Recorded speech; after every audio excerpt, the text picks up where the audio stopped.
அனில், எத்தனை தடவை சொன்னாலும் திருந்த மாட்டீங்க போலையே.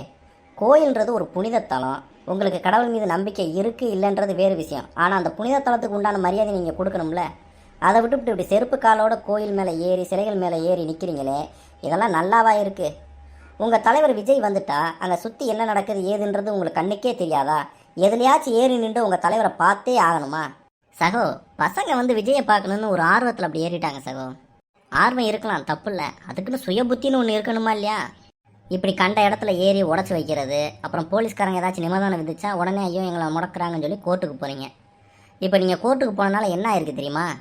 அப்படி என்னாச்சு சகோ? என்ன ஆச்சா?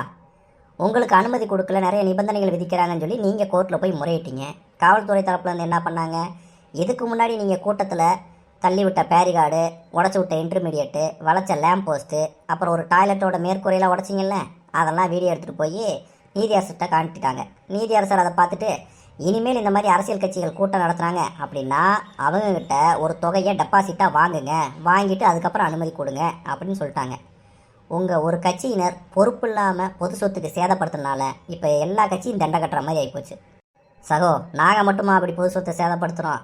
திமுகவும் அதிமுகவும் தான் பண்ணுறாங்க. அவங்களெல்லாம் சொல்ல மாட்டீங்க. இதெல்லாம் ஒரு பதிலா அணிலே? நாங்கள் திமுக அதிமுக கட்சிகளுக்கு மாற்றா வரோன்னு சொல்லிட்டு திமுக அதிமுக கார பண்ணுற அதே அட்டூழியத்தை நீங்களும் பண்ணிக்கிட்டு பொது சொத்துக்கு சேதப்படுத்திக்கிட்டீங்கன்னா இது என்ன மாதிரியான மாற்று அரசியலை நீங்கள் முன் வைக்கிறீங்க அப்படின்றது புரியல. அது மட்டும் இல்லாமல் இவ்வளோ நாளில் இந்த மாதிரி கட்சி கூட்டங்களில் திமுக அதிமுகவர் கூட இந்த அளவுக்கு பொது சொத்துக்கு சேதத்தை விளைவிச்சு நான் பார்த்ததே இல்லையா? அட விடுங்க சகோ, இப்போ இது ஒரு பிரச்சனையா? உங்களுக்கு வேணுமாலும் இதனால் பிரச்சனை இல்லாமல் இருக்கலாம், ஆனால் மற்றவங்களுக்கு இது பெரிய பிரச்சனை. அணில், நீங்கள் லட்சமாக செலவு பண்ணி கூட்டம் நடத்துகிறீங்க. எனவே 1-2 லட்சத்தை டெபாசிட் பண்ணிவிட்டு அனுமதி வாங்குறது ஒன்றும் உங்களுக்கு பெரிய விஷயம் இல்லை.